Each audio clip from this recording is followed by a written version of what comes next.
I am here deputising for the chair of the Ruislip Residents Association, Graham Bartram, who unfortunately, as those of you who know him or have seen him walking through the lower end of Ruislip High Street, as he often does, Graham doesn't enjoy the best of health and he is currently incapacitated due to ill health.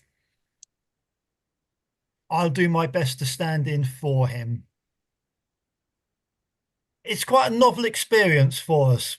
We've far exceeded the number we ever had join any of our open meetings during the COVID lockdowns, where we peaked at about 68 or 70 participants. And I can see we're already up to 117. And each time I look at that part of the screen, it's clicking upwards. A novel experiment in local democracy. I hope everybody learns something from this evening and at the very least learns that the Residents Association can be a force for helping our community learn a little bit more about the intentions of the developers for the barn. A brief word about timescales before I hand over to Chad Neves of the developer. There were only a couple of dates that Chad could meet with us. And when the original planning application went in, the cut-off date for comments to be received by our council was this coming Friday, which is why we are here today meeting. No ulterior motives, no intention of trying to prevent some people joining us and some people not joining us. Before we actually get underway, I have a brief statement to read from the two Ruislip Ward councillors.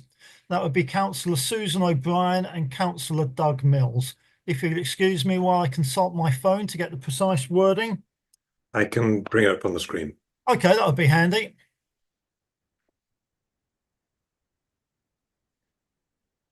Can we see that? I'll leave everybody to read through that and suggest in a minute or two that Chad starts his presentation to us.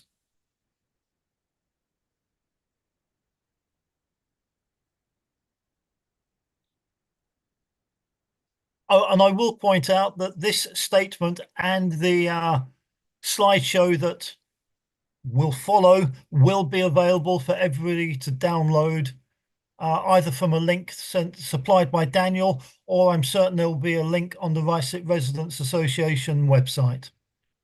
Thank you very much. I hope you're about to enjoy this as much as I will. See you towards the end.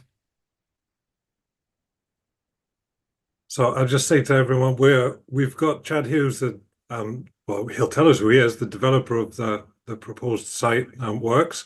He's going to give us a presentation to begin with, and then we've collected all the questions that we were sent over the last 10 days or so, and we've given them to Chad so he can get some research and some answers. He's prepared his answers. He's going to give them us in writing, which we'll put on the website probably tomorrow. And he will answer the questions one by one as we go through them after his presentation. So over to Chad. Who is muted, but I'm sure he's coming.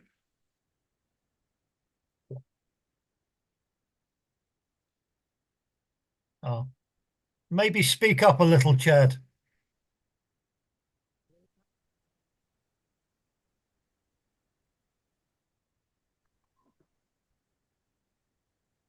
Is the audio coming through?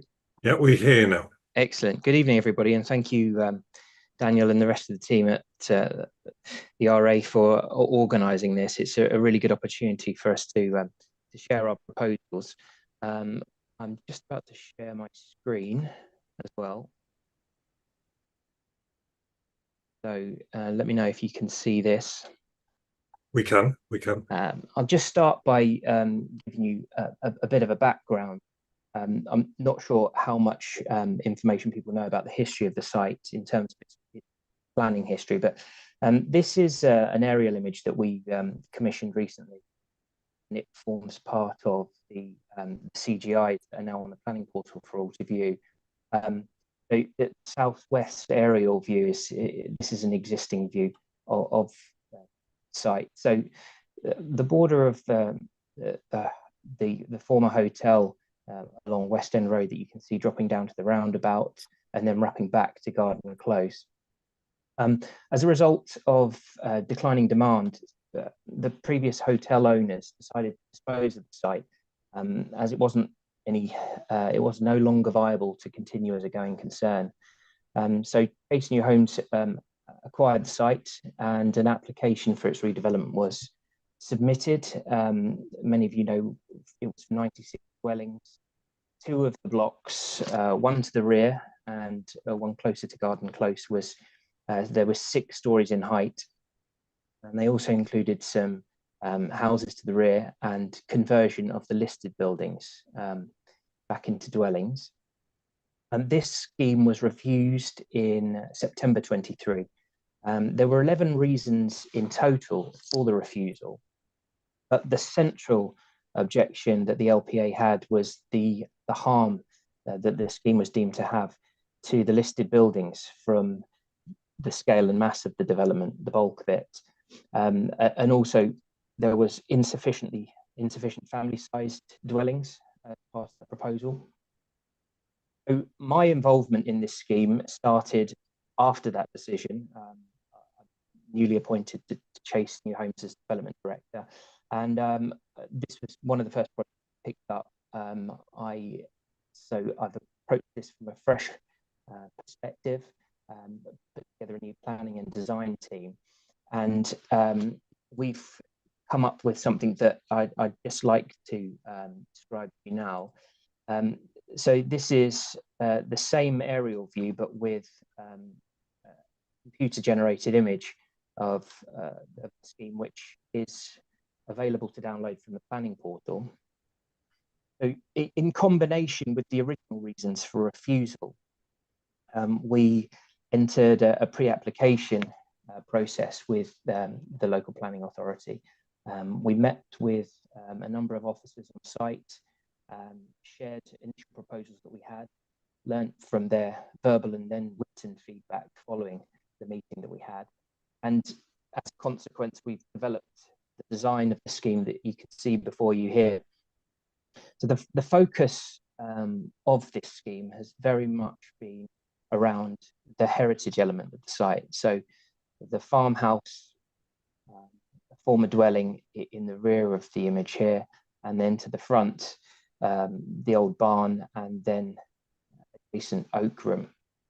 Many of you, I'm sure, will know these elements of these buildings from experiencing the site in its former use. Our proposals are to convert these back into dwellings. We have an entry block here, as we described in the scheme, that forms a closure of this Garden Close block, mimics certain design elements, the red tones of the brick and the height scale. We have maisonettes that form the eastern perimeter, lower form and lower density, but have been redesigned to address the listed buildings, which are now set within what we describe to be a heritage square, which is essentially a richly landscaped area for public access.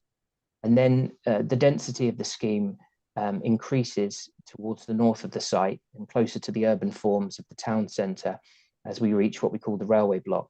So in height, it moves from 2, 3 and up to 4 stories in height.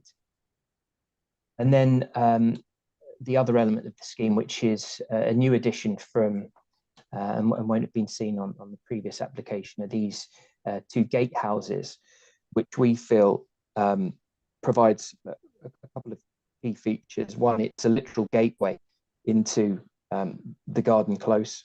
It maintains the public right of way that the inhabitants of that area have rights over, maintains public access through that side. And it also defines a new character of the development.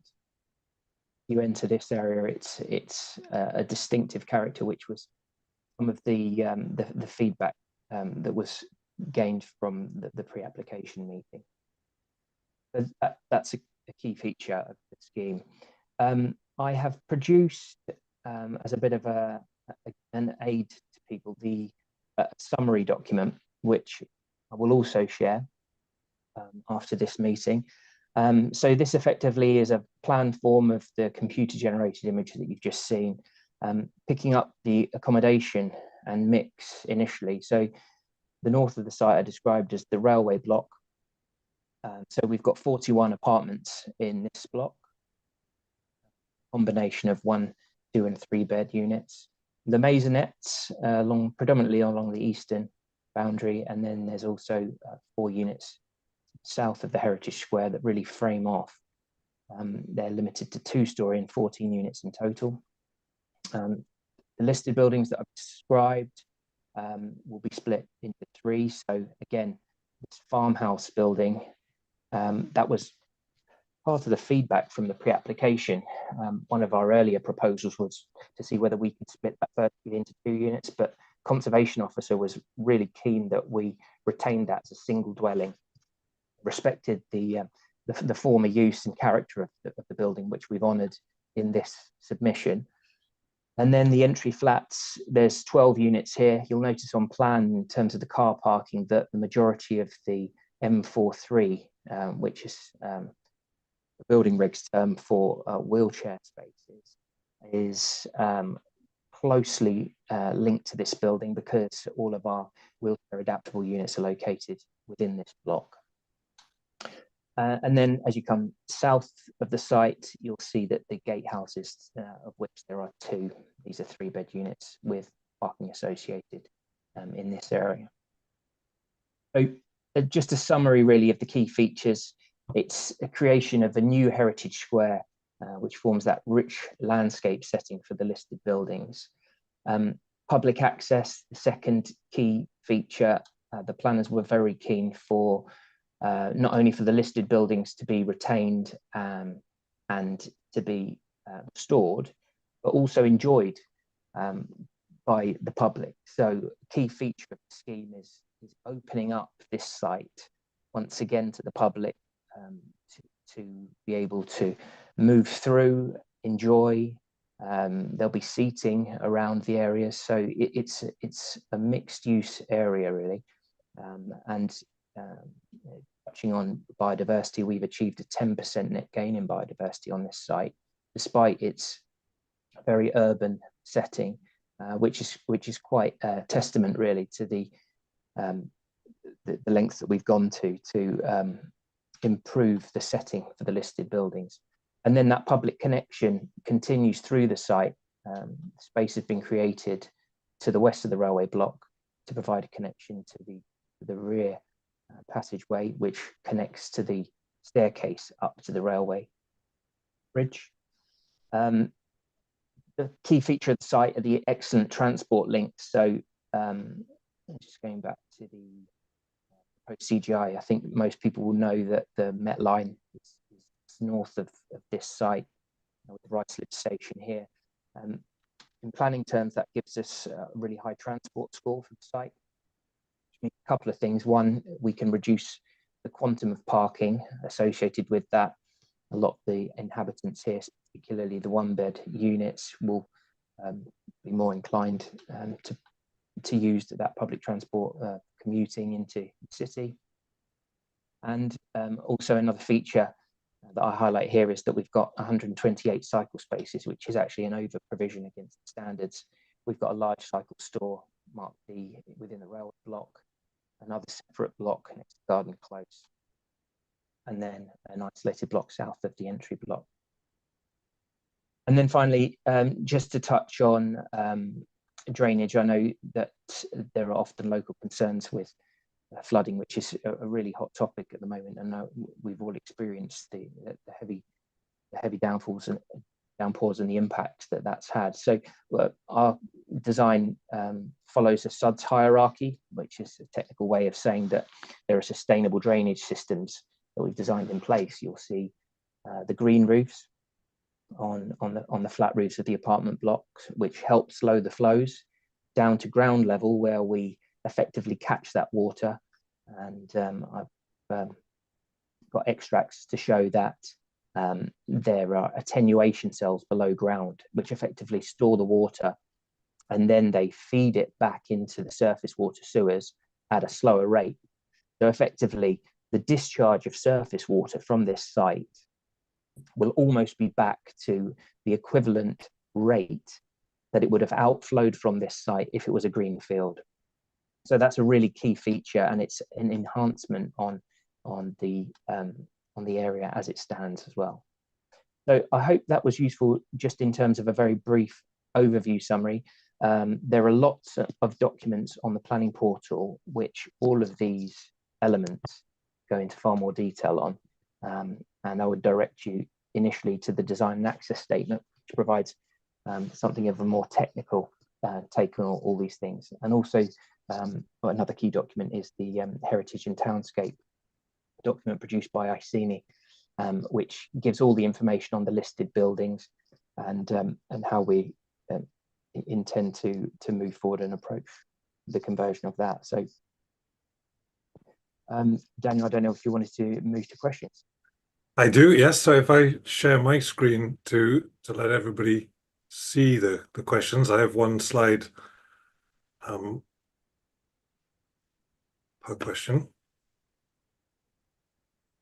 So we received, like I say, about 40 questions, and we've grouped them into 10. So the first one is about parking. So if I read it out, but you can see it too. With 72 dwellings and only 26 parking spaces, how does the developer plan to ensure that the development does not contribute to an increased on-street parking in the surrounding residential areas? So that would be Garden Close, Eversley Crescent, and Shenley Avenue.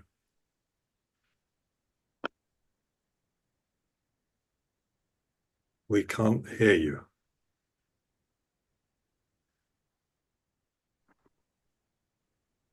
No, we can't hear you. What happened? We could. Try now. I heard some static. Yep, I can hear you now. Sorry about that. Yeah, so just separating what is within our control and not. So the design of this scheme is planning policy compliant, and that policy is driven mainly by the London plan, but also the Hillingdon local plan. Those plans generally try to restrict car parking as much as possible. There's a policy shift away from car parking, more sustainable alternative transport forms. So, and that is assessed against the accessibility of that site. I mentioned previously about how sites can achieve a transport score in relation to how close they are to bus facilities, train stations, and the like. So whilst we're not able to apply restrictions to the public highways that's referenced in the question, the quantum of parking provided on the site is deemed to be suitable and sustainable. We've justified that within our transport assessments as part of the submission. Further, sometimes it's possible for local planning authorities to apply conditions and apply requirements on developers. So for instance, it may be that if there are local controlled parking zones, they prohibit us from allowing residents to apply for such parking permits in the future. I appreciate that some areas may not be under those controls already, but again, if there's local pressure for that, then there are a means to make those changes. Okay. So we got to question 2. We divided question 2 into 2 parts. Question 2 is about access to the site. So if I share my screen again. So we have question about access to the site during construction and access to the site after construction, once people move in. So the first part, during construction, there are local concerns about increased traffic and blocked access during construction.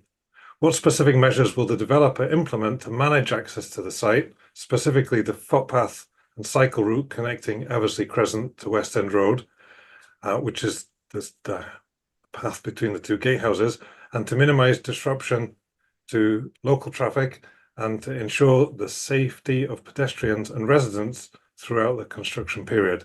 And how will construction-related traffic access the site?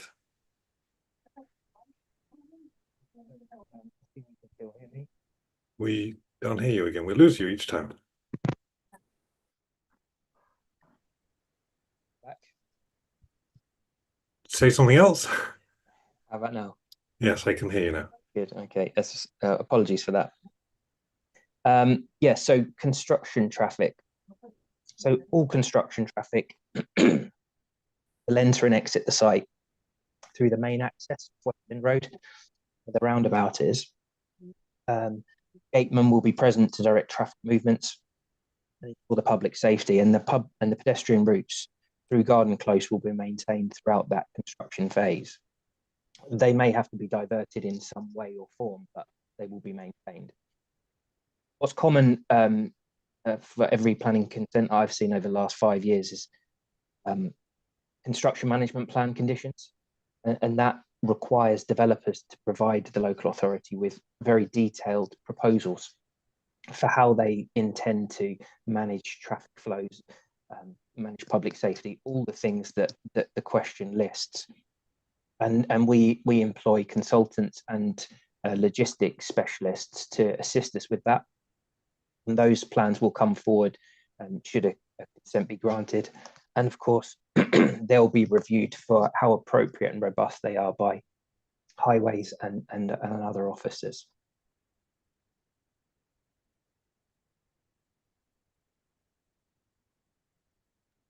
Okay.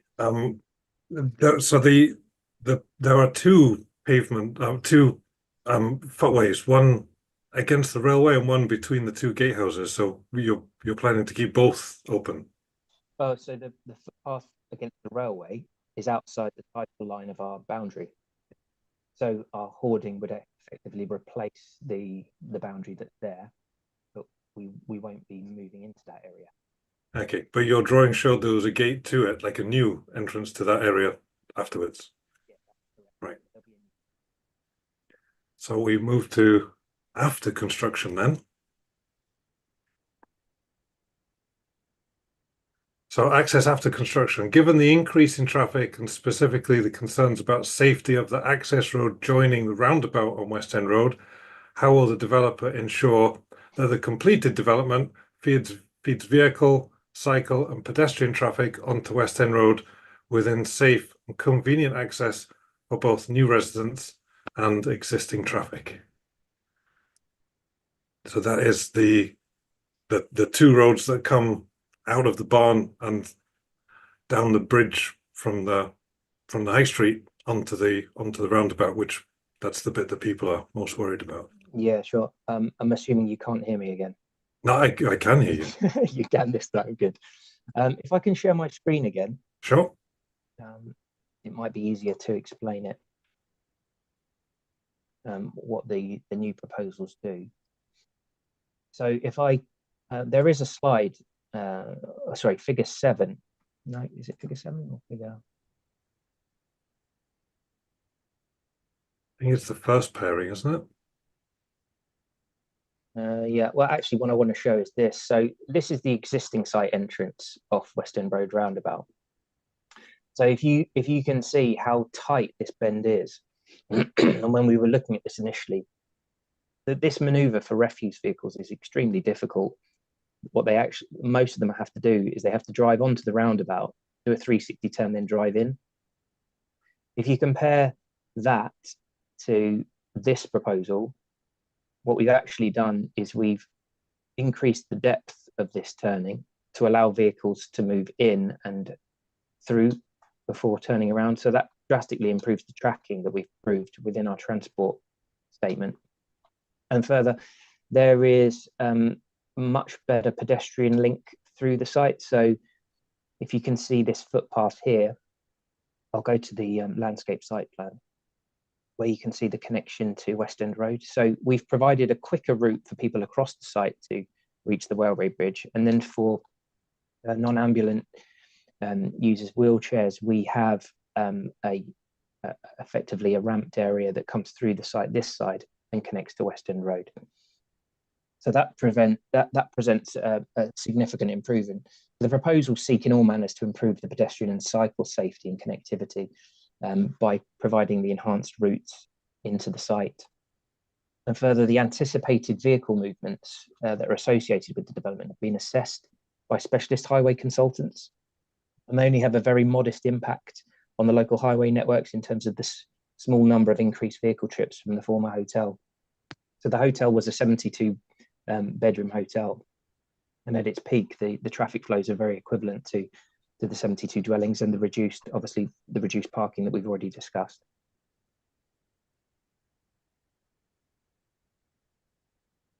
Okay, so we go on to question 3, which this one jumps to after everything's finished, and deliveries.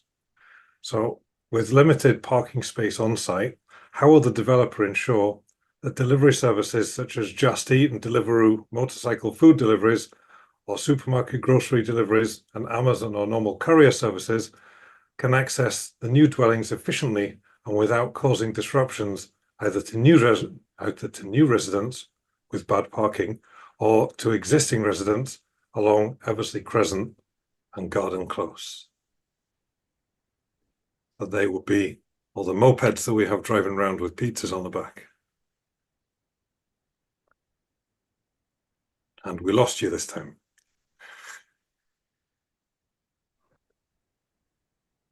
Am I back? Yep, you are. It's something to do with those slides, isn't it? Yeah, so this is a question that we ask ourselves when designing schemes as well, because it's increasingly important. The site's effectively designed so that access is safe and available for refuse vehicles and emergency vehicles. That's the standard with all consents, but there's a management plan will be conditioned to ensure that the site remains this way post-occupation. And these measures alongside short stay parking will ensure that the site can facilitate short-term deliveries without impacting on existing residents. So, I mean, if I share my screen again, let me just give you an example of what I mean by that. So we've been able to justify safe access and for refuse and emergency vehicles in a couple of ways. We have a turning head that's been designed into the Heritage Square. This is grasscrete, which effectively is grass with a concrete hexagon network that allows vehicle movements over the top. And then we also have emergency vehicle access along this side with another turning head in here. It will be possible for delivery vehicles in the short term to access the site and to and for a short period to stay and drop off.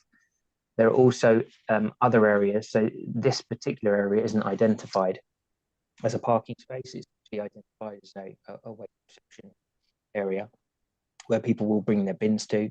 So on non-bin days, this will be available for mopeds to park up at, as will areas within here that aren't allocated as car parking spaces. So there are elements of the development that can be used in the short term for deliveries. So just so that I understand, the brick part at the bottom right hand corner, that will be accessed through Garden Close. That doesn't seem to be connected to West End Road. Yes. So that is in the proposed scheme, though the parking for that area is accessed through Garden Close, correct? So the two turning head things, as you called it, that will be where your Sainsbury's and your Tesco vans you'd envisage parking. Yeah, potentially. Otherwise, there's a turning. Obviously, for those familiar, the Garden Close actually turns left behind the existing apartments, and that actually provides a turning opportunity back into our site, where there's currently a hoarded gate and turning isn't possible. So it's actually going to improve. Opening that up is actually going to improve accessibility for servicing of existing. Okay, people, when I was talking to them on Eversley Crescent and Garden Close, were worried that their street would be used as the delivery route for especially the motorbikes buzzing up and down at night to the big block at the back. So do you think you would be able to teach or encourage them to use the main road and use that access that you just pointed at? We can't hear you again.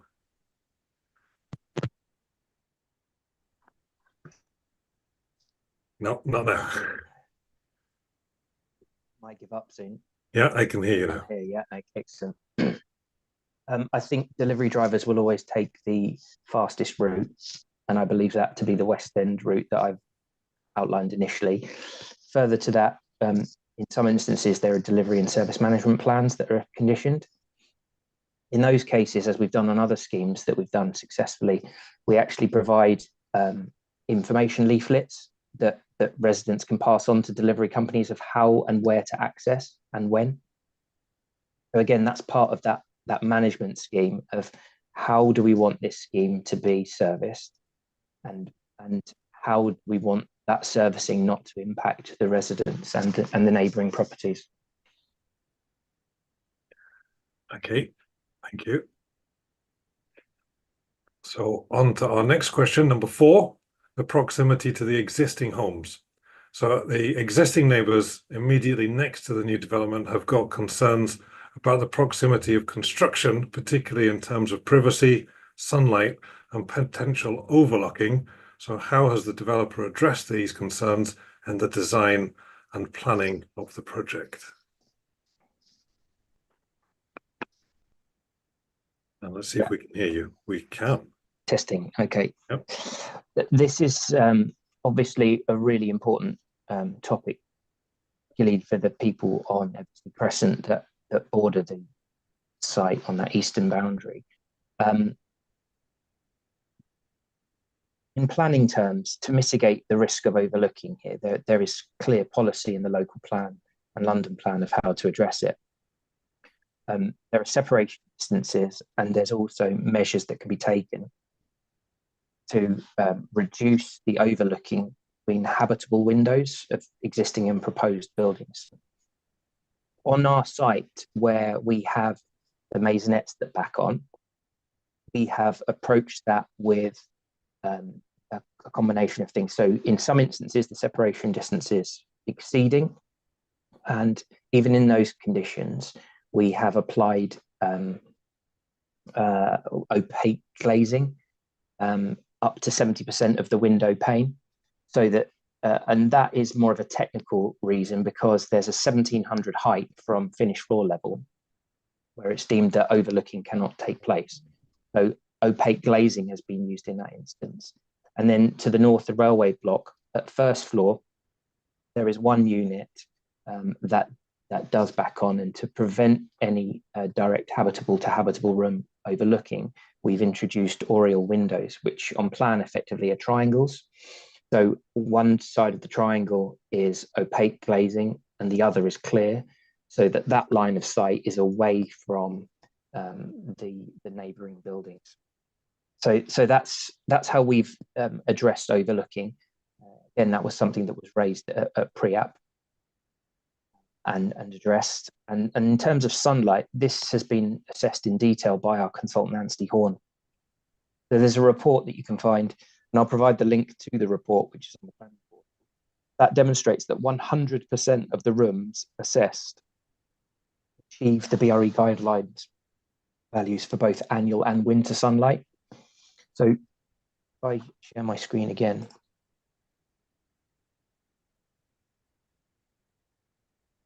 The path of the sun east to west actually comes to the south. So sorry, could you repeat that bit? We lost the sound while you started to speak when this slide came up. yeah, so I'm just trying to, can you hear me now? Yes, much better. Just trying to describe the path of the sun, which is actually described in the detailed report. So this is the arc of the sun forming to the south, and the railway block, which potentially has the biggest impact, being 2, 3, and 4 story, is outside of that path. So in terms of sunlight, it's actually 100% compliance scheme. And the report goes into detail and talks about other more technical factors, but generally against BRE guidelines, it's a very compliant scheme. And we've done all that we could to improve that. Okay. Somebody's asked one question about that, but we'll continue with the 10 questions, and everybody can put their hand up at the end if we don't all just need to go to bed. So number 5 is design of new buildings. So the 2 houses either side of the footpath at the end of Garden Close are of a different design from all of the other houses facing into West End Road. What steps has the developer taken to align with the character of the surrounding houses, and why are the new builds not using pitched roofs? How does the design of the new buildings incorporate sustainable features? And I think I've included that bit of sustainable features here a bit early because we have a sustainable question later, so we can skip that bit. Okay, you can hear me? I can't hear you. It's better when the microphone's closer to your mouth, I think, as well. Can you hear me now? I try again? How about now? Yes, I can. Yeah, so there's a few elements to that question. In my response, which, as I said, will be in writing and followed, I've taken an extract. We've lost you. I don't know what happened there. Any better now? Yes, much better. Thank you. You'll see from the written response, so there's a heritage and townscape report that forms part of our submission in section 6. Just going to quote a paragraph which actually sums this up quite well. So, scale of this building. Now, I'm talking about the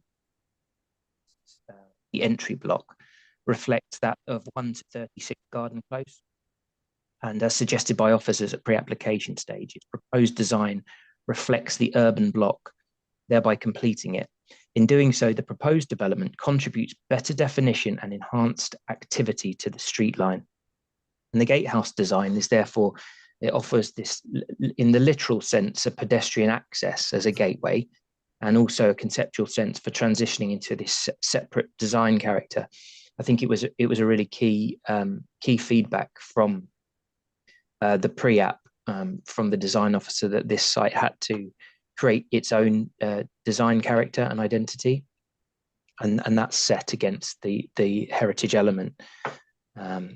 So yeah, that was key feedback. And then if you want me to sustainability, now there is a sustainability summary report. Again, I provided a link, but essentially the key features of the sustainability element are energy efficiency. So in building regs, that's part L. So it's conservation of fuel and power, and also CO2 reduction. So this scheme targets a 73% reduction in regulated CO2 emissions.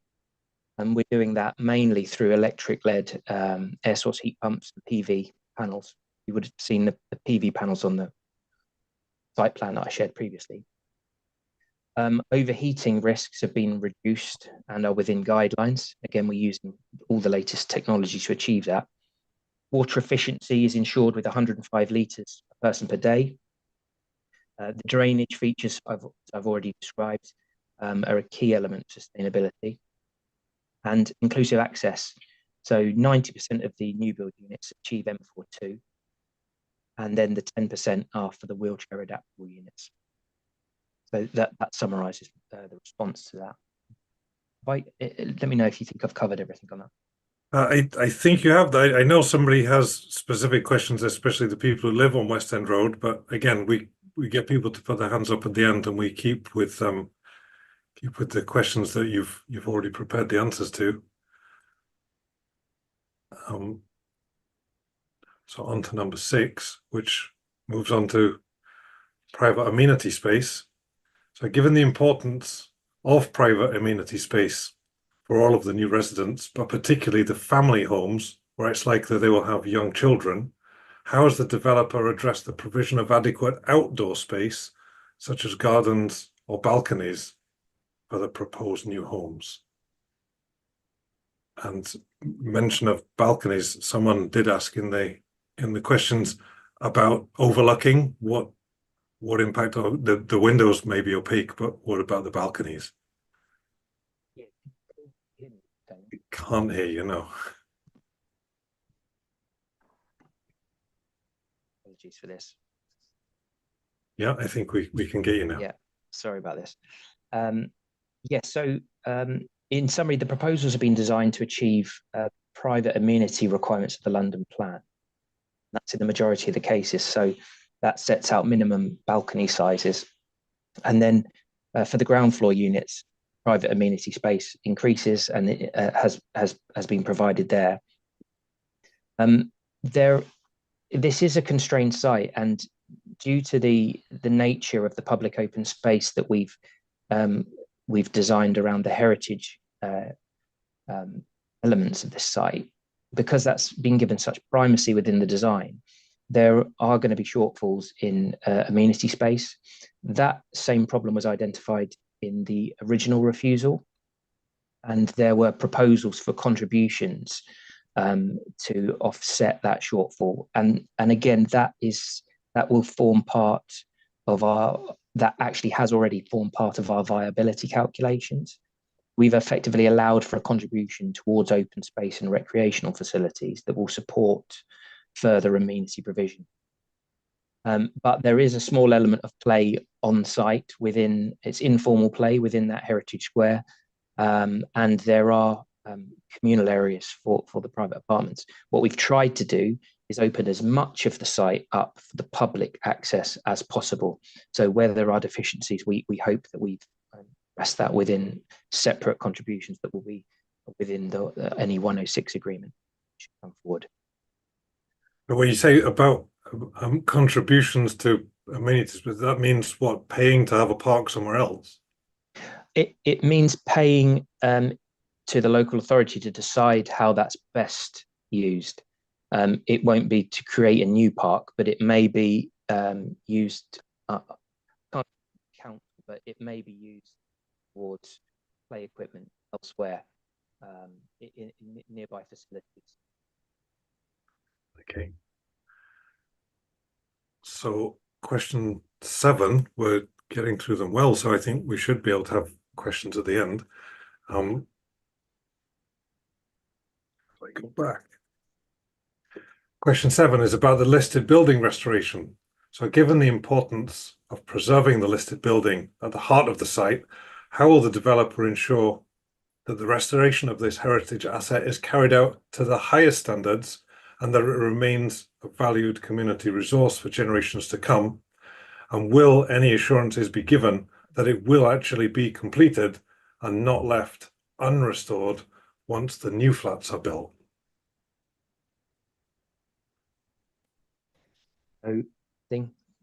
And we hear you being broken up.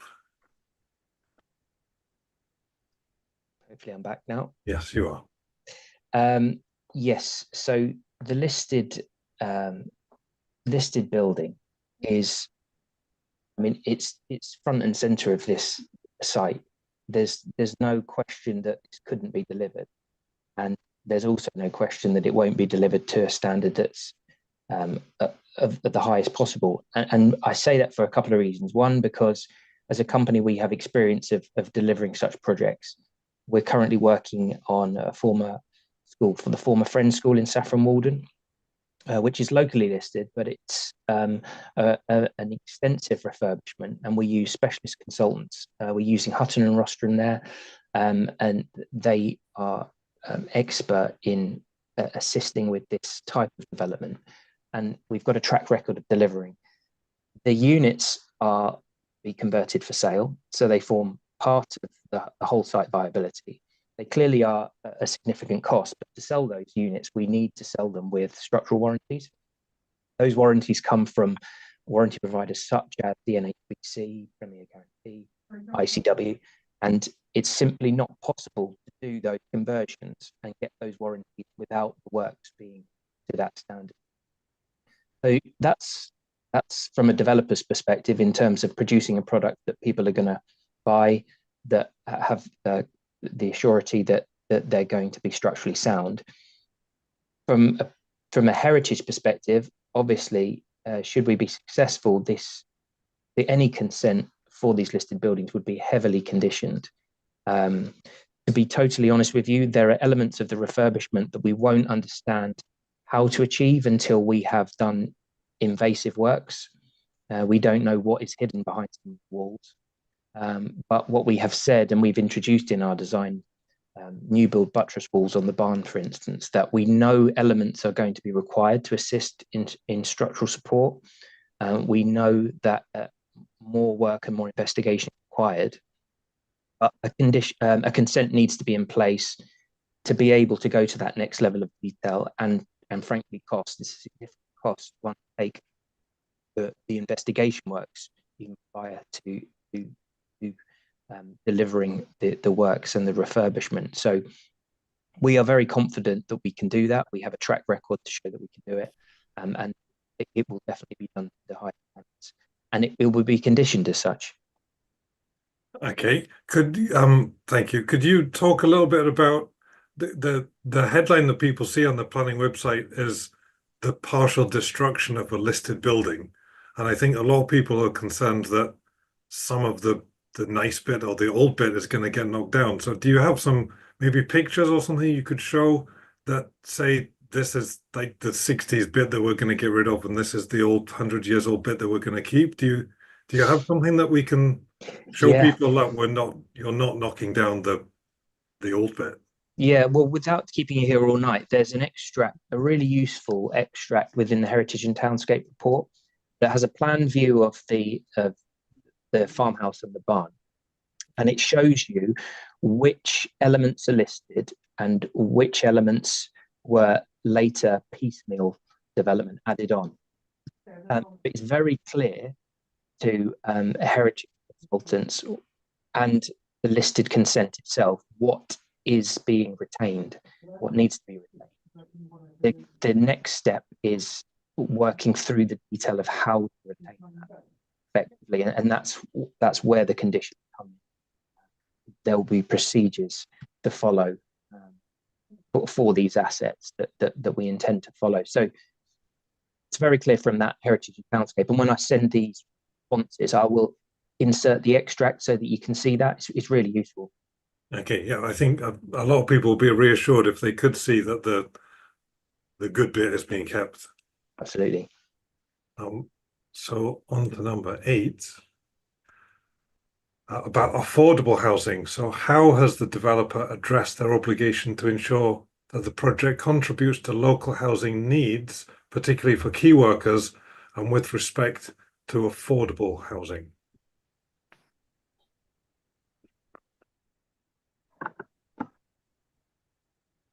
Preemptively unplugging it, so we should hear you. We can. You can hear me now. Yeah.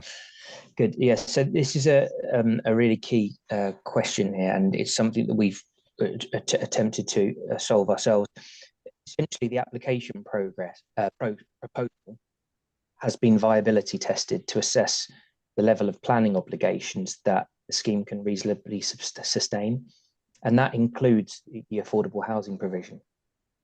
So as I described from the start, we've gone from a refusal of 96 new dwellings down to 72. So in terms of the revenues that the scheme generates, financial viability assessment concludes that providing a scheme of 100% private housing, even that falls short of delivering a recognised acceptable level of profit, including any on-site affordable housing. So that would only reduce the profit further, rendering the proposals actually unviable. So the point that we're making is that primacy of retaining this heritage element, reducing the scale, the bulk, the mass, the height around it, as a consequence, reduce the quantum of units that can effectively fund the contributions connected with the consent. And in terms of viability, I just would like to make the point to people who aren't familiar. There are very well-established rules for how these viabilities are put together. They follow a RICS guidance. And when we submit that, so the council will appoint a respondent surveyor. I don't know who they are at the moment, but they will interrogate all the cost inputs to that viability and how the viability is put together itself. That process was done on the original application, and it will be done again here. We will engage with that process, and we will come to an agreement with the local authority. But as far as the financial viability assessment we submitted, the scheme 72 units, all private, does not support it against those well-established metrics.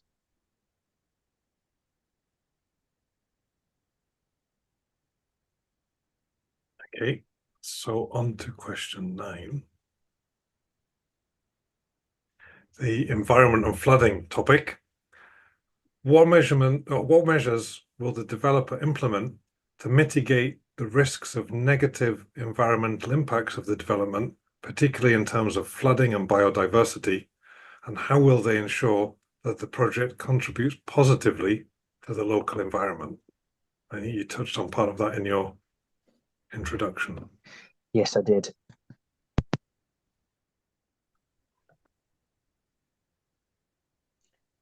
Assuming you can hear me again now. We do, yeah.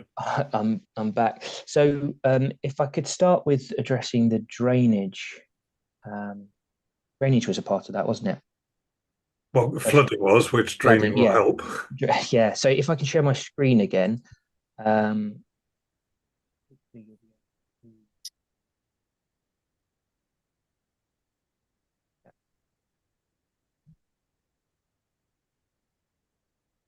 Can you see? We can see your screen, but we can barely hear you. Okay, how about now? Now I can, yes. So this is the Hilling Planning Portal, and I've opened up drainage report. I talked within the sustainability question about how we've addressed flooding, and this is a useful drawing. So this is from our civil engineer, and this shows, if I can zoom in, and you can still hear me. These are the locations of the underground storage.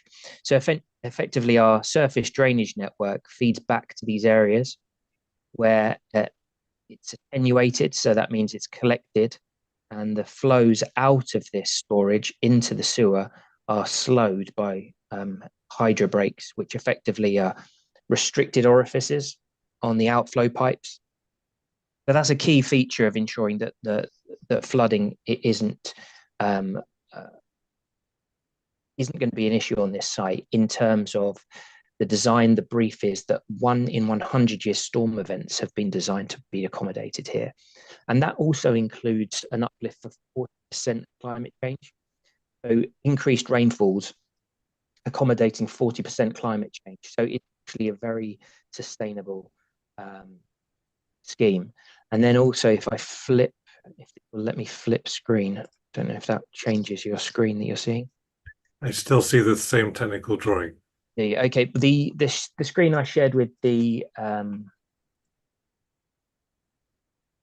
landscape. So this is a presentation landscape scheme, but there are calculations and detailed design behind it.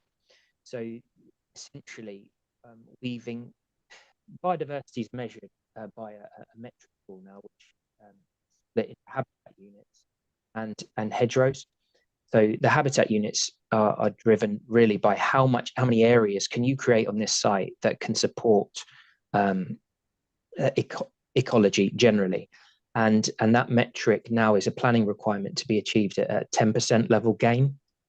And through the documents that we've submitted, we have shown that our proposals within this landscaping scheme achieve a 10% gain across the site. So that's a significant achievement for an urban site.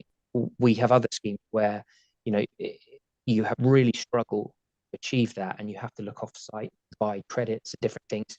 What we've been able to do is achieve that on site, which I can't tell you how difficult that is in these schemes, but it's testament to, say again, the quality and quantity of landscaping that's been put around these units. This site, in planning terms, could support a much higher density, but again, feeding back into the viability, the density has been significantly reduced to respect and give primacy to the heritage element, and that in turn actually as a byproduct has made a more ecologically enhanced scheme possible as well. So there's a bit of a win on both of those sides. Okay. That I think covers all of the questions in that section. So if we go to the penultimate question, and the last one is quick, so this is kind of the last one, and then we can have all these hands that are raised. So number 10, infrastructure to support the additional residents. Given the potential impact of the development on local infrastructure, such as schools and utilities, what discussions have been held with the relevant authorities, and what measures will the developer implement to ensure that the project is adequately supported by existing infrastructure and that any necessary improvements are made?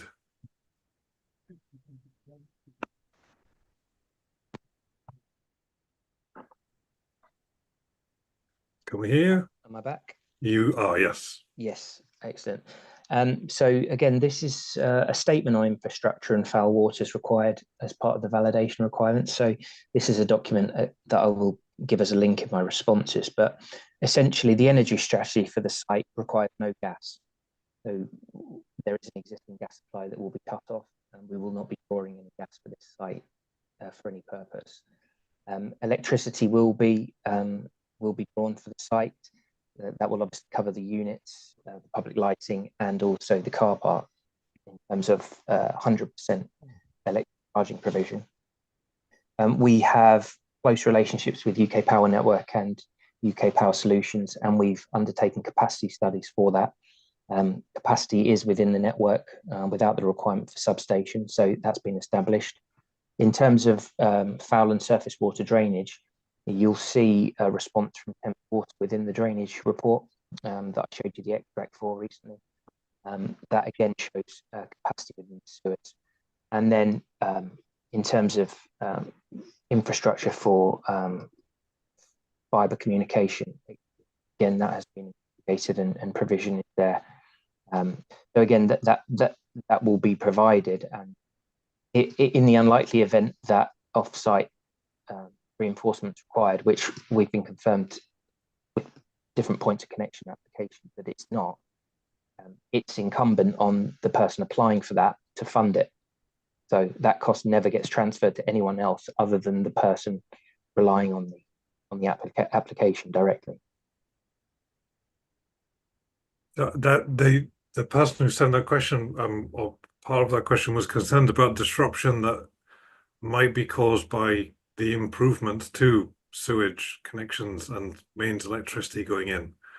Because if there's only one way in on the West End Road, then they were worried that there might not be the capacity in or out, or digging it up would, well, bugger up the road. From the drainage strategy, the design connects within the site to the existing outfall, so there'll be no new drainage work required. In terms of electricity and ponds, that's not required. We lost your microphone.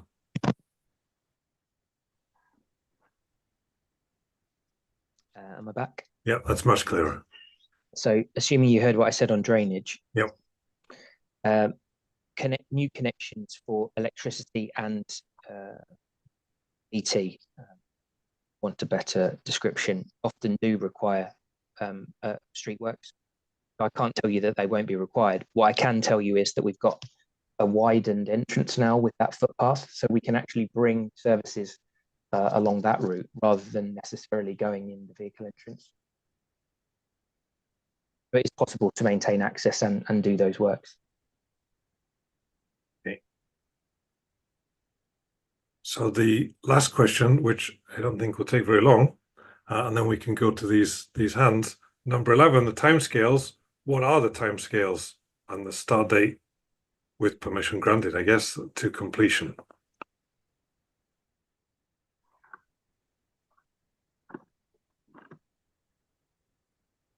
So if you can hear me, We can,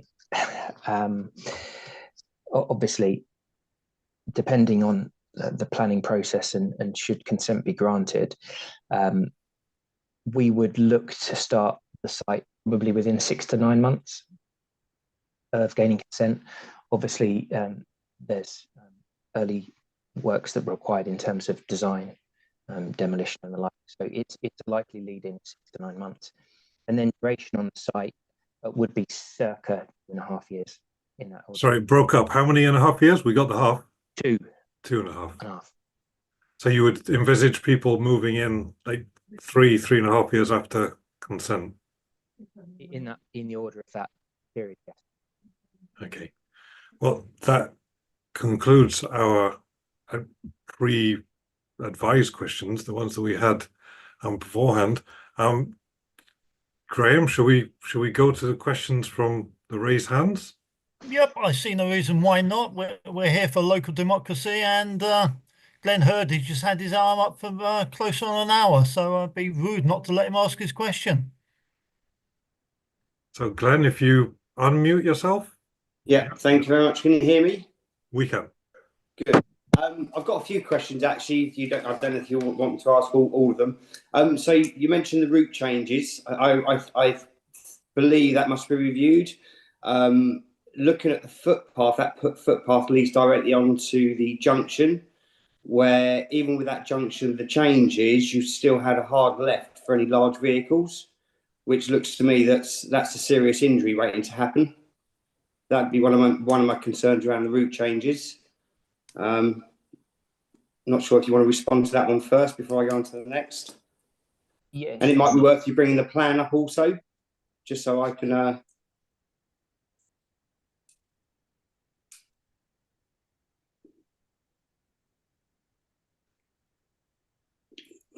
So, as you say, your new path that runs from where you've got C runs down into that road, into the road there. So that obviously comes down the bridge. And then if you've got any large vehicles wanting to turn right here, actually having a pedestrian on that, actually, from what I would see, that would not give you enough access if you also had a car trying to come out and turn left or turn right onto the roundabout. So this is an existing connection. This is an existing footpath that we connected by cutting back this hedge line. We didn't get that, Chad, unfortunately.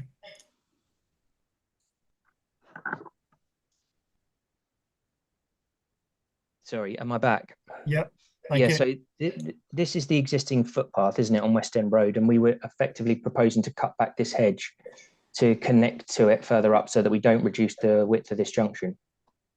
Yeah, which I fully understand. The current use of the Barn Hotel with minimal traffic, actually understand now with a 72 resident or 72 apartment complex, having delivery vehicles, 70, you'll be getting 7.5 tonners down that road. Actually, I don't think that gives enough protection to pedestrians, and I think that route needs to be reviewed. I think that so this is covered by our transport consultant, and it's already gone through one round of highway review from the first application. They're obviously going to have another round of reviews with this application. So if there is any road safety audits that are required for that, I'm sure that will be picked up within the consultee responses that we'll come back to. Sorry, Chad, I don't think everybody got all of that.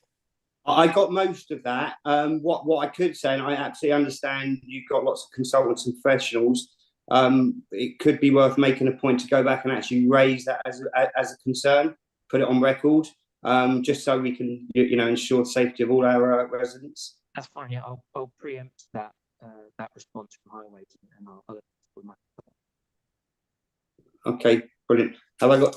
I don't want to take everyone's time with my questions. Yes, we can move on to somebody else, Glenn, because others have had their hand up. Absolutely, absolutely. If I get another chance, I've got a few more to ask. Yep. Peter Slavitt is next up. Welcome, Peter. What's your question?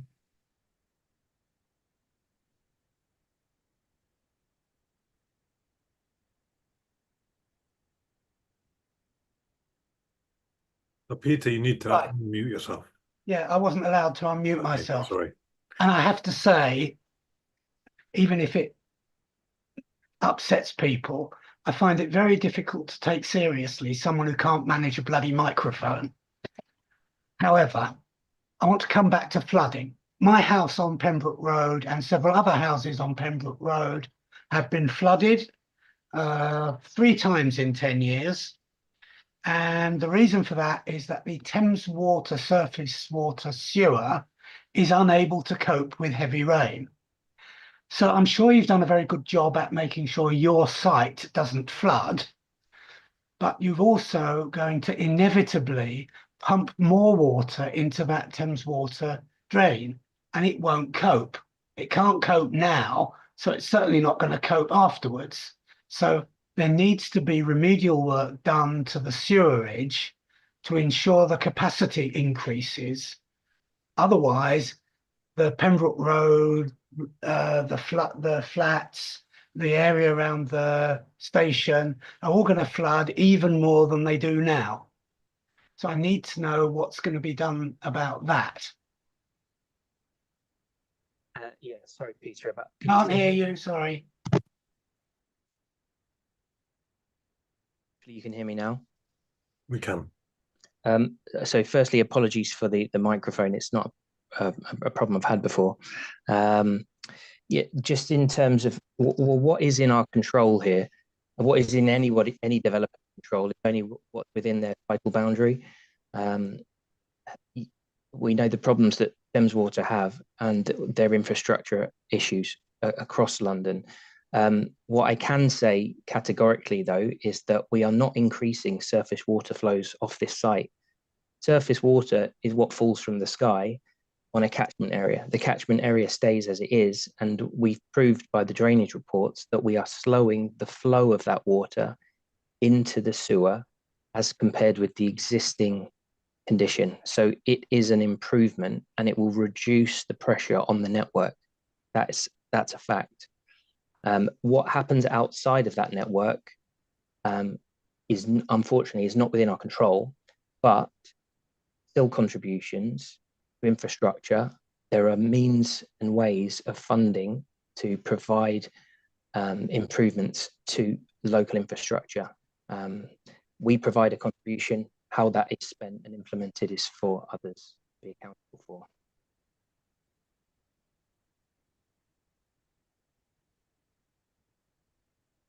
Are you happy if we move on, Mr. Slavid? Yeah. Thank you very much. Gay Cromlin is the next on the list. Welcome, Gay.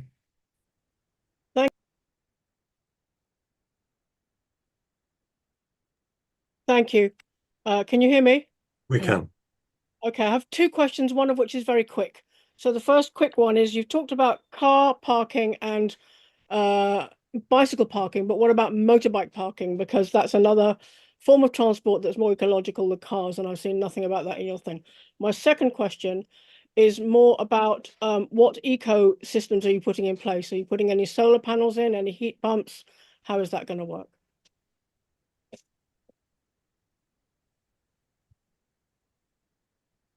Can't hear you again. I think your mic has some kind of a connectivity problem. I agree with that. Yeah, so there is an element of parking, as you suggest, within our proposals. And secondly, in terms of the sustainability, we show photovoltaic panels on the roofs. So those PV panels will connect to each of the apartments and will effectively supplement the naturally generated electricity that they'll consume. That's very good to hear. Sorry, I didn't catch the bit about the motorbikes. You said that there was provision. Did you say how much or what it was? I'd have to go back to the documents to check the provision. But there was there is motorbike parking. Yeah, there's provision for external cycle park for that. And something that I think you said in an email that all the car parking spaces have got electric charging points. Yeah, that's now a building rig requirement. So wherever you've got a car parking space, you have to have access to an electric charging point. And how about the bike storage? Because with all the e-bikes around now. That is a good question, actually. There's no requirement for power to be provided for those. But for a number of those bikes, I think you can actually remove the battery to charge it separately to the bike. They are now making electric motorbikes, so that's something that might be needed to be considered. So if you have motorbike parking, how are you going to stop the delivery scooters using it? Yeah, well, there'll be enforcement on site through management. So there won't be a concierge based on site, but it'll be monitored in terms of management. So there will be CCTV operation around the site. It's a difficult issue to manage, to be honest with you. You know the problem, and you know the way that these people operate. It's As a very difficult. motorcyclist, as a serious motorcyclist, I understand that very well. But I think it's important to consider motorcycles because they're so often overlooked in these projects. Thank you for the question. Thank you. Can we Thank go you. to John Moss? Oh, thank you, Chair. Basically, what I was interested in, how, when you were planning the development, you came to the number of flats that had wheelchair people, because you've located them in the larger building, which is nearer the high street, which I would have thought would have been more accessible to them. And I don't understand the location, but perhaps if you could explain why you've selected the number of wheelchair rooms and the position they're located in, which is, I believe, the 3-story building, which is further down. Yeah, there's eight. You've selected 8. Can you hear me? Okay. We can hear you. But we don't hear Chad. Sorry, I realise the frustration this is causing everybody. It's equally frustrating for me. Assuming you can hear me. We can, and we can see your screen. Yep. Great. The entry block is where we've located the disabled units, which is next to the vehicle entrance. And also we've positioned the wheelchair parking spaces as close as possible to that block. Is that clear? Yeah. So at one point they were in the railway block, but we then decided to move them all so they were closer to the car parking spaces, which made better sense to us. Sorry, can you still hear me? Yes, we can. Yes. Right. Yeah. What I don't quite understand is, if they park the wheelchair there, how do they get to the building? I mean, I would have thought they would be at a closer location. So they park their cars in the car park, but they take the wheelchair into their flat, I would presume. Okay, fair enough. But it still seems, I would have thought it's more difficult to do that than, because if, for instance, if we live near a town centre and I was disabled, if I can get out on the, without getting into a car, I can't park the car anywhere near the town centre. And you're saying the only way out is to use a car.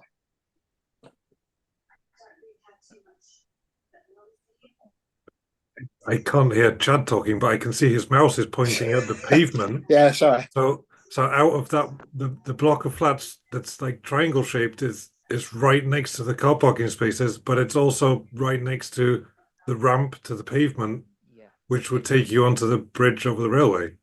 Okay. They're basically on the high street already, aren't they? Yeah.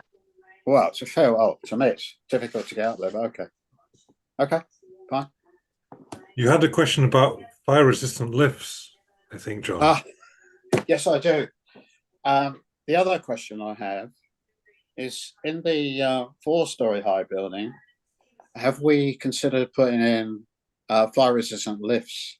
I know it's not a particularly high building. However, there's quite a few. Oh, did we lose John?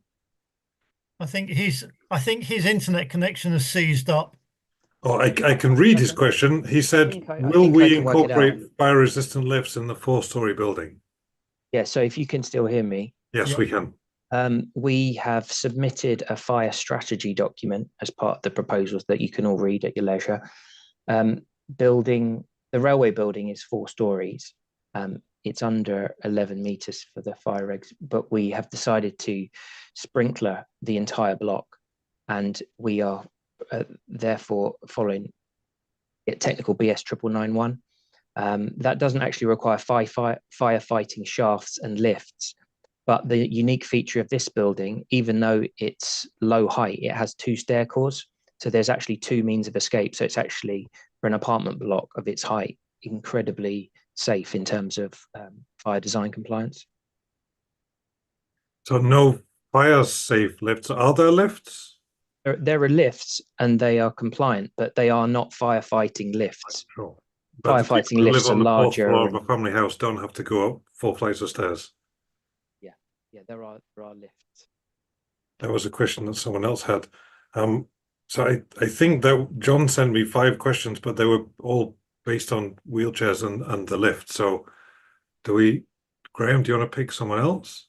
Yes, Luke Spires is next in the list in front of me. Welcome, Luke.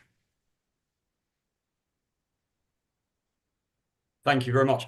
Firstly, Chad, thanks for taking the time, being so honest with us, and thanks to Daniel and team for putting this together. At risk of sounding like a caricature of a concerned resident, the heritage area, benches, nice and secluded.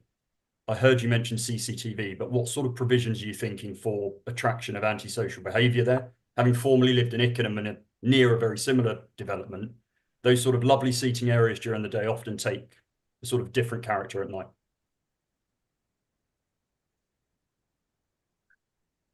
I presume Chad is unplugging his Yes. microphone again. Just preparing myself for that. If you can hear me. We can.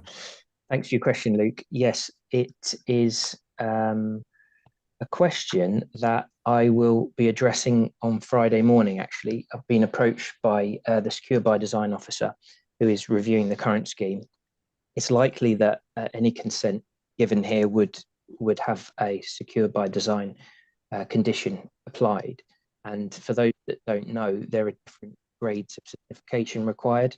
And that means there are certain elements. It's about the security of the development as a whole, and then it's the security of the dwellings themselves as well. So in that meeting, I will be speaking to the Secure by Design officer, and we will have to come up with a scheme that is acceptable and deliverable under condition. So to be honest with you, Luke, I don't have all of the details of how we're proposing to keep that secure, but what I can tell you is that those measures will be implemented and approved by the police in their capacity as influencing any design for security measures. So yeah, it's definitely a good question and a topic that needs addressing, and will probably be done so through condition. Thank you. You happy with that, Mr. Spires? Thank you very much. Next up is Marge's iPhone, hopefully with Marge attached.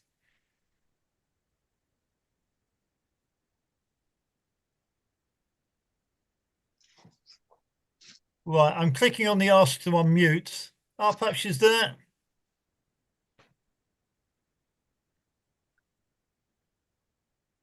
Right, I'm getting no response when I click on the ask to unmute. Should we go to someone else and wait for Marge to figure out how to unmute on? Yes. I don't see any more hands up. Shall we go back to Glenn for a minute? Yes, why not? Let's give Glenn another innings.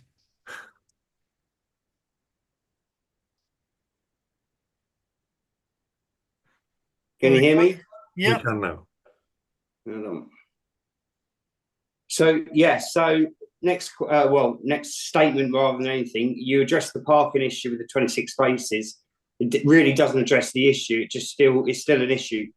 So what are you going to do? Because it's the local residents that are going to feel that pain. Sorry, what was the question? I'm not sure what you. So the question is the discussions around the 26 parking spaces, and it was driven by the council and the planning conditions. It doesn't really address the issue, which is the bigger concern is all those additional cars, because there's going to be more than 26 cars, are going to have to find somewhere to park. So that's still going to spill onto the out roads. So what are they going to do about it? So it's still a question they need to answer, I'm guessing. So Glenn, can you still hear me? We Yeah. can. Yeah. So I think what you're identifying and what I can definitely empathize with here is that there's a difference between the reality on the ground and the aspirational planning policy of the London plan and the local plan. Correct. Everyone wants to move to a car-free society, but the reality is that everybody drives to work, or the majority of people. So there's limited things that can be done, but from a local perspective, one thing that can offer to reduce some of the pressure are car clubs. Car clubs, I don't know if you're familiar, but there are operators such as Zipcar, Enterprise, other operators that park these cars locally. It's a membership scheme. You can short-term hire cars for typical journeys, let's say at a weekend.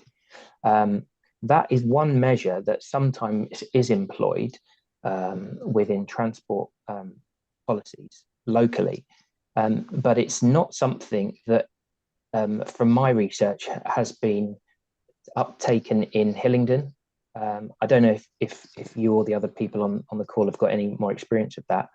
I'm not familiar with many of them in the area. Graham's got his hand up. Yeah. Out here as the very most outer northwest London borough, things arrive a little later. There are plentiful supply of Zipcar cars in the London Borough of Ealing, but not necessarily just over the borough boundary, say Northolt or Greenford, but certainly by the time you get to West Ealing, they're ubiquitous. It's much the same as hire bikes.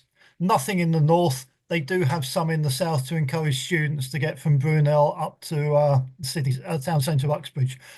So it's something that will happen, but I've seen no evidence of it in our part of the borough just yet. Could we try Marge's iPhone again, Glenn? Yeah, fine. Thank you very much. Right, I'm going to click on Ask to Unmute.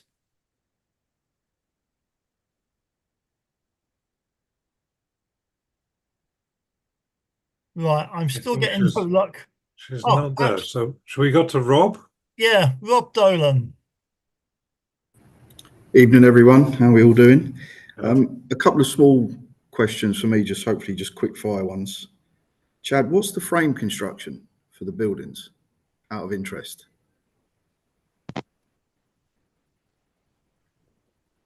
Back, it's reinforced concrete we're looking at installing. So you're going to have a tower crane? Possibly. Again, that will be part of the construction management plan, exactly how we do that and which contractor we use. And there will be craneage on site, whether that's a mobile crane or. Yeah, that will pose more challenges with access and egress on the roundabout. Is there 278 works anticipated as part of the scheme? As it's an existing junction, we don't think there'll be a 278 agreement. It might just be a minor works at that junction, but again, that's something that highways will lead on. So they'll do a DLAP survey before you start the work of the area. Yes. Okay. Are you sure about the 2.5 year program for construction, or is that your overall program from planning to people moving in? I think the 2.5 year program would probably be a construction program. Again, and until we have a contractor that can commit to a contract for that, I can't give you an exact time frame. It could be 3 years. Okay. So I'm not committing to that time frame exactly. But you're not delivering this yourselves. You're not employing the subcontractors yourself. You're employing a contractor to take this on. That's actually not my decision. So we have a commercial team and a production team that decide that separately on a site-by-site basis. Do you know when the logistics plan and the traffic management plan will be available to look at? Because I think the whole access and egress and the disruption on that junction is being massively downplayed. I'm not saying that's down to you. I think no one's anticipating how challenging this is going to be. Especially with the school nearby, rugby club, people just going about their daily business. It's busy at that junction anyway, let alone to start building 72 properties in there. Yeah, it's a good question, and it's something that we have to address on a number of planning conditions. So as I said earlier, the condition, so the reports would only be produced if we gained consent, and it would be produced obviously to undertake our work, but also to discharge a condition specifically. I know what has been applied previously for particularly busy junctions are delivery time restrictions. So Yeah, deliveries okay. outside of 7 till 9 a.m. and I don't know. 3 Yeah, till that was going to 5. be the next question about restricted hours, but it sounds as though that's going to be picked up. Yeah, And I think last one, yeah, sorry. I don't want to overstay my welcome. Sorry, guys. Last one. Have you identified any contaminated land or non-hazardous material on the site? No, we haven't. It's the honest answer. You'll see from the portal that we submitted a phase 1 desktop study for the site. So we haven't taken boreholes, and we haven't. Okay. We lost your sound at the end there, Chad. We Yeah. heard you say you've not taken boreholes, but we didn't catch anything after that. Yeah. How about now? Yeah, we have you now. Sorry, this is nearly over. So we've done a phase 1, which is a desktop study. We haven't taken any boreholes and done what's called a phase 2, which is more intrusive, taking samples. But from the previous use of the site, it's been a farm and then a hotel. There haven't been any industrial uses of the site, so we're not expecting any hydrocarbons. There's probably asbestos within those buildings to some degree, given the time that they were built. That, and again, it's very common for remediation to be applied. We would then produce report for and verification at the end. Yeah, no, I'm familiar with the process on it. Okay, that's all from me. Thank you, guys. Thank you. So we have Alison and iPhone 88. So whoever speaks first, I think, go first. I'd just like to come away from how this site will affect human people, like humans. What have you done to address potential harm to bat roosts? You know, we're losing our wildlife, you know, all over the place. Things like swift boxes and anything to help the local wildlife. What are you guys going to do that? Because with all your new buildings, there's no bat roosts, there's no swift colonies or anything like that. So how are you going to address that sort of thing?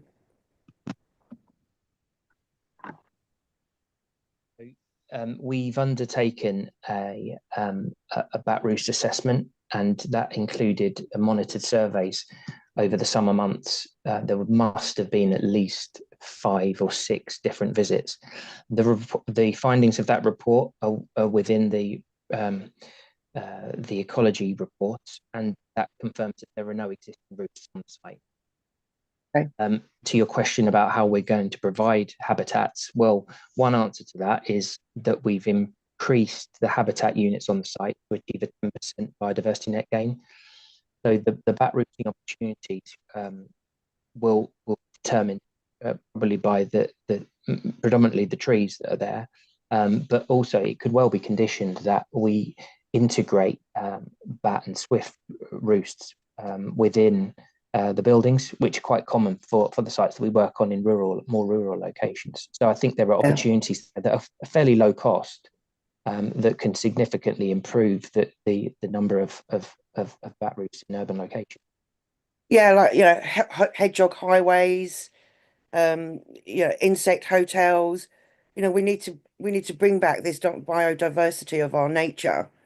Otherwise, you know, like bees, and we need all of those little things to help us as humans. And I do think sometimes you get so carried away with the human element that we often forget the little critters that actually help feed us. So thank you. Right, thank you. iPhone 88, maybe. We have 2 people using iPhones who've put their hands up who haven't unmuted themselves. One belongs to Chloe, and one is just called iPhone 88. So whoever speaks first, you've got the floor. Hello. Yeah, we can hear you. Hello, Chloe. Hello, What's your yes. question? Hi. Mine was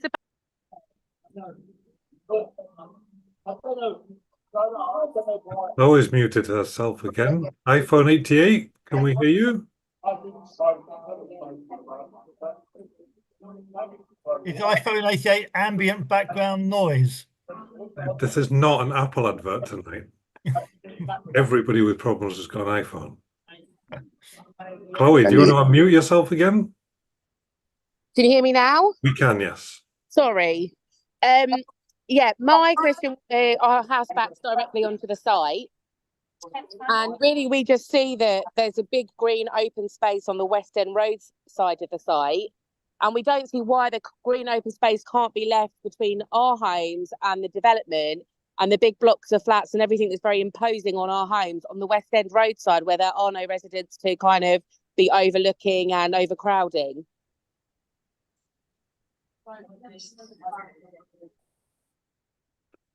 Chad? We don't hear you, Chad. Hopefully I'm back now. We do hear you now. Yeah, so Chloe, it's a good question, and I just want to go back and share my screen to answer that. So when we went to pre-application, we had a significantly larger railway block that effectively spanned almost from that footpath all the way to the bottom of the embankment. Following the advice on, again, reducing its scale and mass, we significantly reduced it. One of the iterations of the design was it maintaining this position and exposing more green space on this side. But the overriding objective that the urban design officers wanted to achieve was actually this connection through that I described earlier. So unfortunately, I completely understand the point you're making. The priority of this public route and the public benefit that provides in balance was deemed at the time more important to achieve. So that is the rationale for how the design has evolved in that way. Right. So there's no concern for obviously all the houses that are going to have all balconies looking into their gardens. There's definitely concern, and like I tried to describe, there are measures that we've taken to avoid a habitable to habitable window overlooking. And if there are concerns with balconies as well, that we can address those during the application, and we can provide screening to those balconies. Although the balconies are outside of the distance requirements in the plan policy, I completely understand the point that there's an ability for people to look to one side, equally as there is an ability for the people in their gardens to look up. So, it works both ways, doesn't it? It would make sense if it was the case for some screening, but localized balconies to avoid that.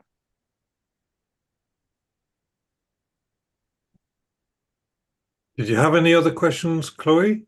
No, mine is all concerning that. I don't really think they're necessarily great answers, but obviously there's not much I can do about that. I think there's, a lot of imposing homes on the homes already there. So yeah, I just think the balconies and everything going on, it's just a lot for the people living there. There's a lot of elderly residents there. They're quite concerned about their security. A lot of the elderly neighbours are, because obviously they're living on their own, and actually their homes can be looked into, and it's quite obvious they are on their own. So there's a lot of concern there for them as well. Yeah, all I can say is that we have designed out. We can't hear you, Chad, sorry. Yeah, sorry, I'm afraid all I can do is reiterate that we have designed out overlooking in terms of that requirement. And I think, just to answer the point on security, I think the proposals for this site as a whole, I mentioned the influence of the Secure by Design officer, will actually enhance the area and make it more secure. There'll be more natural surveillance of the area rather than an enclosed hotel premises. I hope that goes some way, Chloe. I understand the issues. I apologise for that. Okay, thank you. Glenn's asked a question on the chat about 50 minutes ago when you first mentioned secure by design. I've heard of secure by design because there's stickers on my door lock, but I don't know what it means. He says secure by design doesn't guarantee security. This doesn't address the issue. It just allows you to shirk responsibility. Could you describe what your meeting on Friday with secure by design is or does?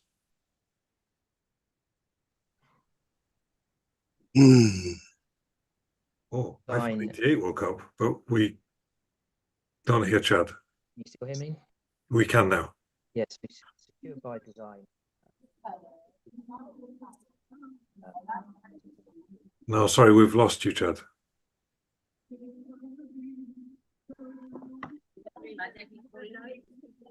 How about now? We can hear you now, yes. Yeah.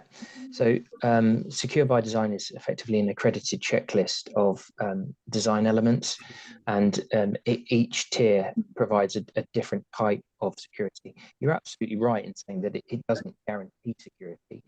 I don't believe any measure does. But what it does do is try to ensure that areas have design features that make them more secure. So for instance, within apartment entrance blocks, that will be airlocks. So 2 locked doors with access control before you're able to enter a communal lift shaft, lobby or stair core. In terms of natural surveillance, one of the questions that Luke asked earlier was related to CCTV. CCTV coverage, a plan will be submitted to Secure by Design as part of condition discharge to see if they agree that it picks up and offers a layer of security. All it can do is offer best design solution really to try and reduce the risks of crime. We're not saying that it can eliminate it by any means. iPhone 88, we have your background noise, so we can hear you. Do you have a question? Is that me? It Can is. you hear We can me? hear you. We can. Okay, sorry. I'm in a Greek taverna. Okay, And well, we can hear you, so you can. That's the background noise. Again, my garden directly backs onto the largest part of the building, which sees the sort of flank wall of the Barn Hotel currently. And as Chloe Sellers mentioned just before, that I'm going to have balconies which are, from looking as you described it, if I glance my eye to the left, I see a flank wall. If I glance my eye to the left in this proposed development, I'm going to see balconies and people peering down into my garden as well as my neighbours. Why hasn't the consideration been to switch that around so the larger part of the building doesn't affect any of the residents in that way? And secondly, just to add, I don't think possibly seen how much Willow Grove and Eversley Crescent floods when there is a downpour of rain. My garden literally is on the brink of flooding into my house very, very regularly. Fortunately, I've put in my own drainage, which has sufficed so far, but I can't see with that development there that we will not flood.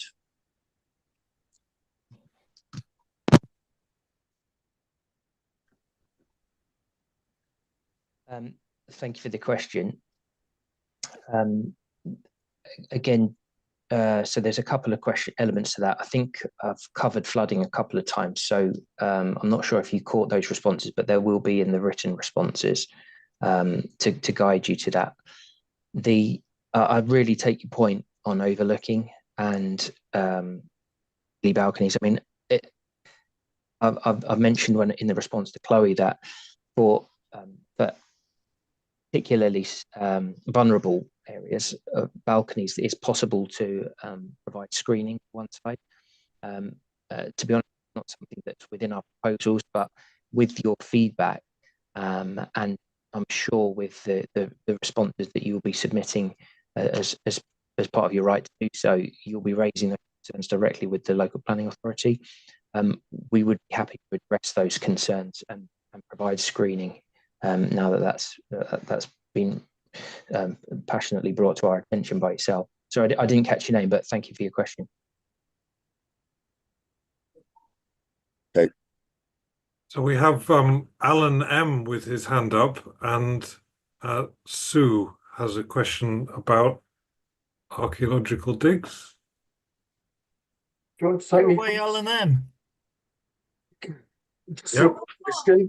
What I don't understand from any of what's gone on is there the vehicle access or pedestrian access from Shenley Avenue, Eversley Crescent, Willow Grove through Garden Close into the development, either during construction or afterwards?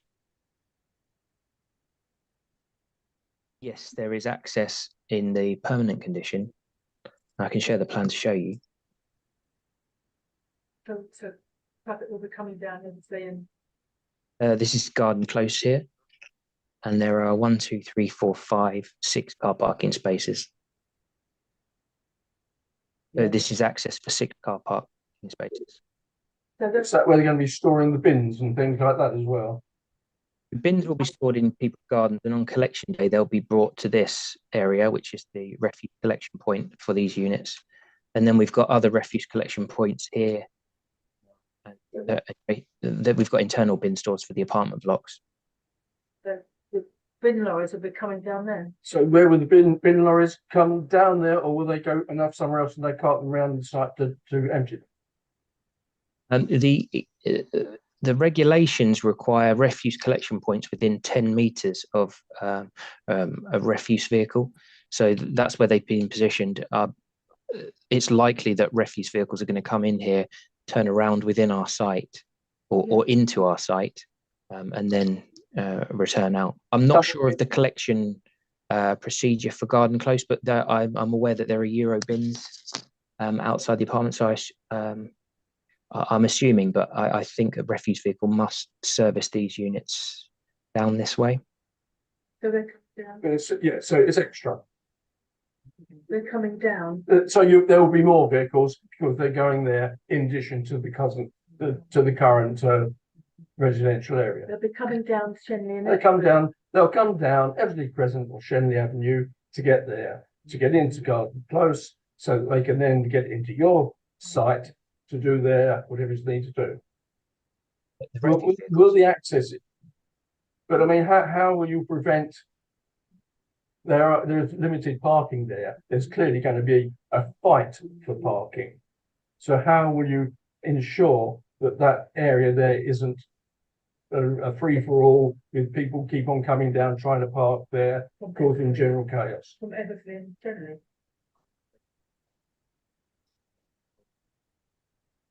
Sorry, I can't hear. So I think Chad was saying that the bin lorries are going to be going down Garden Close to collect from Garden Close anyway. So they would continue down Garden Close into the new development to collect those bins while they are on Garden Close, and that they would do their turning around in the new development. I'm not sure that there's space to turn around on Garden Close already. So that but there will be an increase in traffic.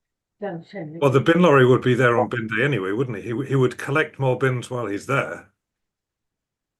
Is the access to it from Shenley? Yeah. Well, anyway, I mean so there will be access. It will be used for, let's say, collecting the rubbish. There'll be people there parking, and no doubt is a pedestrian right through and things like that. Yes. Yeah. Only because it keeps on saying all the access will be from West End Road, which isn't therefore true. No, The construction traffic West End from Road West for End Road. construction traffic. Yeah, but I mean, you did also say that would be used both in the temporary and the permanent phase. But there's that access in the permanent phase at the rear of the site. There is, yes.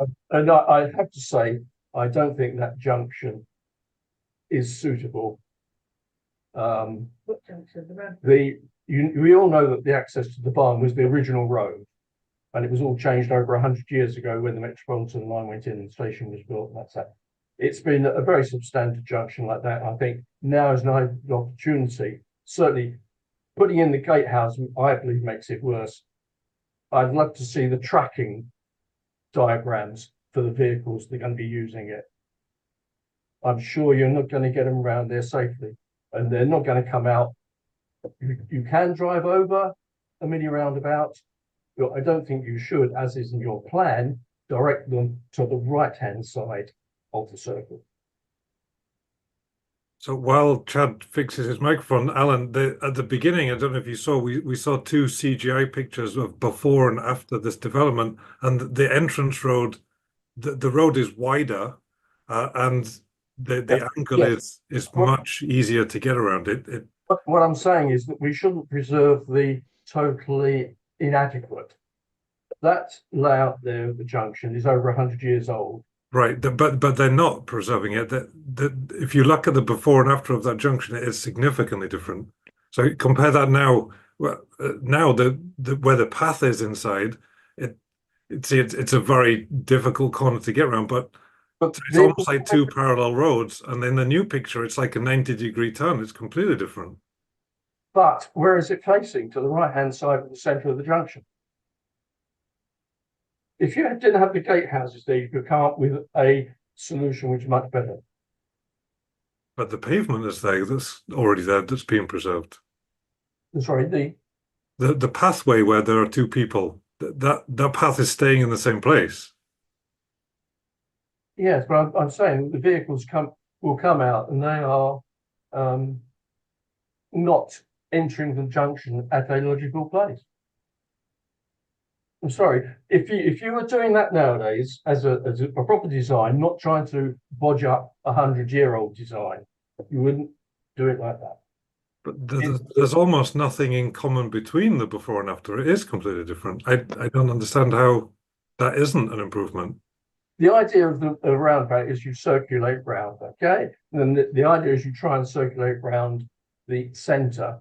Because mini roundabouts are much smaller, you have a painted area. You can drive over it. You can, in certain instances, drive across it and even cut out a little bit. Here, you're forcing all traffic out of there, which means to turn right to go nowhere near the centre of the junction. I think Rob Dolan might have an interesting point to make here, because it's clear from his questions he knows something about civil engineering. Rob, would you care to make a comment? That's a bit of a stretch, but I would share Alan's concerns. I think the new design is an improvement, but all it's doing is letting one car in and one car out off the pavement. Currently, if you were trying to pull into the Barn Hotel, it'd be very difficult to turn left having come over the bridge, because if there was a car in your way trying to get out, all that's going to do now is make it slightly wider so one car can get in and one car can get out, but you're not fundamentally changing or improving what happens at that junction. That's why I was asking about the 278 works. It would make sense to widen it completely and create a big bell mouth, remove a lot of the hedges so that you've got full visibility coming down the hill, and anyone coming around a roundabout, and you've just got maximum visibility. At the moment, it is a slight improvement, but you're not really changing anything, and you're not changing anything long term. Can you still hear me? We can. Yeah, I absolutely take the point that Rob and Alan are making. If this was a green field or an undeveloped site, the approach to this junction would be different. The fact that it is in use and is a serviced site has defined, if you will, how the proposal has formed. Like I said, highways have been through this junction in the first application and raised no objection. They may come up with different comments on this round. So I absolutely take the point that if you were designing this fresh for a site that wasn't already serviced, you would probably come up with a different proposal. But that's just the history of this site. To disagree with what's been proposed and the comments made about it. If you put your tracking diagrams in there, it will look awful. You're going to have much bigger vehicles going in here. And as somebody hinted there, yes, I do know something about traffic. Alan, we will, my written responses, I'll provide the links to the transport report that you can review at your leisure, the tracking provided for the junction. Thank you. Do we go to Sue? Can you hear me? We can. Okay, yeah, it's just somewhere in the paperwork I saw something about potential archaeological dig. I heard you just mentioned about boring holes, but there's something have to happen within the heritage site area. Or how long would that take, and what happens if you find anything of interest? Could that cause a delay? Yes, Time scale. if you can still hear me, it's likely. So archaeological dig will be required. Only today I had from one of the committees with comment on the archaeological report. Should usually pan out, for those that don't know, a written scheme of investigation is usually submitted, and then once approved, we can then undertake archaeological works. I said that commencement of the site might be within 6 to 9 months. It could well take longer if results of archaeological digs reveal findings of importance that either require further investigation or more excavation. So that's really an unknown, but so you're right, it is an area of interest. There's many archaeological reports on buildings, so yeah, no doubt. Okay, thank you.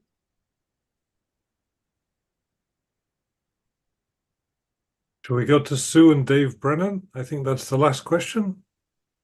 Hi, can you hear me now? We can. Lovely, thank you very much indeed for this. Going back to Garden Close and the council lorries going through, obviously it's a private, not a private, but it's a private close with private parking, permits only. Chad mentioned about council lorries going through the site to the new site. The actual width of that road in Garden Close is 2 cars wide, one for parked cars. They will never get a council lorry down through Garden Close onto the site. It's not wide enough. And also, you mentioned about where their bins are. Their bins are at the entrance, Eversley Crescent end. For that same reason, they can't get lorries down there. So I can't see how any council lorry can actually go down through Garden Close to service the new site.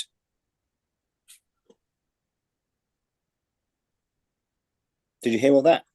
We heard that. It's just that we can't hear Chad. No, thank you so much. But I think on Chad's the diagram from over the top, it's difficult to know where Garden Close is and where Eversley Close is because they're not in the picture. I might have it on the map. Oh yeah, you see Google Map on my screen? No, we still see your Let me stop that picture. Share another screen, and we know what we're talking about. Do you see that? We do see Google Maps now, yes. Yes. So there's 2 elements to Garden Close.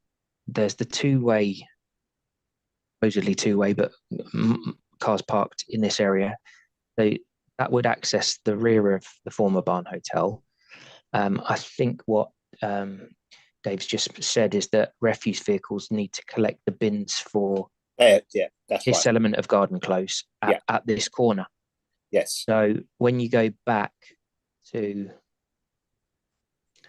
our site plan, what I was just trying to say is that the refuse vehicles could possibly do a 3-point turn and use that to reverse into our site as a turning maneuver. I'd have to check the tracking that the transport consultants produced. But in any case, they wouldn't need to go any further than they already do to collect the waste bins. Chair, can I just say, I'm very happy you explained it better now. You're at the top end where the proper road is, and that's not an issue, because that's not an issue. It was only if you actually came into the site proper, you'd have major problems. So fully understand, no issues at all. Thank you. Okay, well, Ruth Stapleton, come on down. Hello, can you hear me? We can. Yeah. Perfect. Hi, Chad. Hello. Yeah, we can hear you. You can ask. Okay, cool.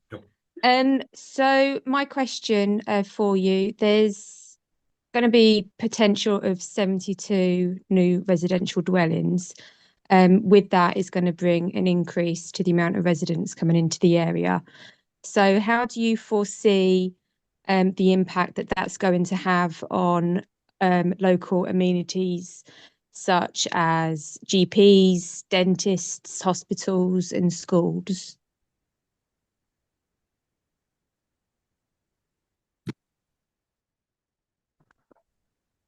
So that's a good question. And I think what you're referring to is financial contributions for those services. So usually attached to a planning consent, certainly for a development of this size, would be a Section 106 agreement, which effectively is a list of planning obligations on the developer. Part of those obligations would be contributions to local services. A number of those are wrapped up in community infrastructure levy charges, which there are standard calculations for. And within the viability document that I mentioned earlier, we have actually listed an estimated quantity of and sum for each of those contributions. I've mentioned open space before, but there are other elements, and there are other means to provide contributions for healthcare, and education in particular is very, very common contribution. So we've made an allowance for that within the viability that we've done when talking about affordable housing. So ultimately it will be the council side what those exact sums are, and then we will sign up, should we be successful, Section 106 agreement, which binds us to delivering those contributions, and those contributions will be triggered at different stages of the development, so they will be covered. I can't tell you exactly what they will be yet. Thank you. So I think we'll make the last question because it's now 9 o'clock. We've got Graham Bartram. Can we hear you? Hello, can you hear me? We can, yes. Yeah, sorry. So I have a concern that disabled people will find it hard to get up the bridge, especially in a wheelchair. So access from the development to, say, the underground station is very difficult for people in wheelchairs because of the steepness of the bridge. And I wonder if you've considered the possibility of, as part of your Section 106, actually building the step-free access at Ruislip Station and connecting that directly to your path at the near the railway line, so that people can enter the railway station on both platforms using a lift and a bridge, which would then also make the entire station step-free access for everyone. So it's just a suggestion.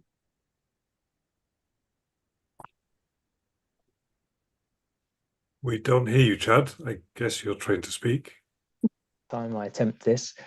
If you can hear me, so Graham, this was something that we discussed at pre-app, and it feeds into the accessibility comments that I'd made about public access through the site.